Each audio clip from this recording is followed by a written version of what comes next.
Years ago, my BF at the time sent a pic of him relaxing in his new home with his dogs. He was not all the way moved in, no kitchen, table, and that was the only couch he had inside. There is a long older couch just on the other side of that window he had for the dogs. He was the only one there.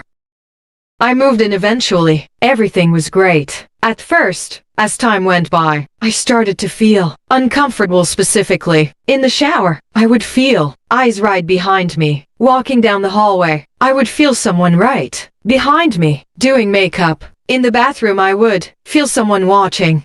Long story short, we fought constantly. It got so bad in that house. 6 months later, we broke up and I moved out. Years later, he sent me a PM on F.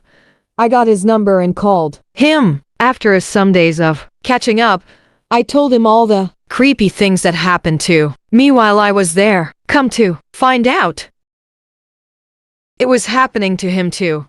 He had found something out about the house. This house was built in 1951. In the late 80s, early 90s, a young married couple moved in. The woman was blonde, skinny, quieter type person. Her husband was not a nice guy, angry individual. I forgot to mention that we had daughters. One morning, my daughter was playing in her room, which was close to our room. She had her bedroom door open. She feels someone watching her. As she looked up, she see a blonde white woman in a white nightgown or dress, just standing there watching. When she made eye contact with the woman ran. My daughter ran to our room, thinking somebody broke in. We got up immediately. Everything was locked and dogs playing outside. Back to the young couple who lived there in the early 90s. The woman started seeing someone.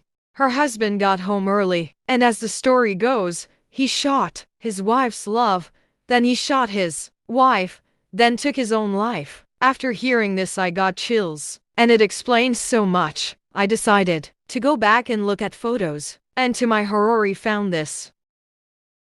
One of the very first photos I was sent, plain as day, a man sitting right there. It turns out that's exactly what the husband looks like. Give me a second, I will zoom in.